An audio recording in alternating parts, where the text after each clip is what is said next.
पश्चिम ओडिशा प्रसिद्ध चाउल बरा तैयारी करबा नुआ खाई अछि भाबिले पश्चिम ओडिशा रो एमती किछि गोटे रेसिपी तैयारी करबा जोटा कि समस्त को बहुत पसंद आ जदि किछि चटपटा खाया पे इच्छा होछि ना रेसिपी को निश्चय ट्राई करंतु। उषना चाउल रो तैयारी होतबा ए बरा ऊपर क्रिस्पी आ भीतर पूरा नरम हेकी तैयारी हुए।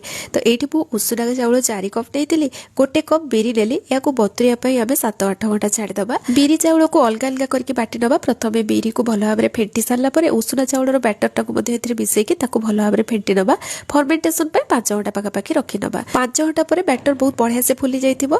पानी देके यार कंसिस्टेंसी को हमें एडजस्ट करबा। तापरे एथिरे जुआणी, जीरा, लूण, अदा, भुर्सा पत्र, धनिया पत्र देके याको भलो भाबरे मिक्स कर नबा। और चाउल बरा पई एठी मु तेंतुली चटनी, टमाटो चटनी, मटर तरकारी रेडी कर नेइथिली। तो एबे हमें चाउल बरा को फ्राई कर नबा। चाउल बरा को गैस रो फ्लेम हाई रखी कि हल्का गोल्डन कलर होबा जाय फ्राई करबा।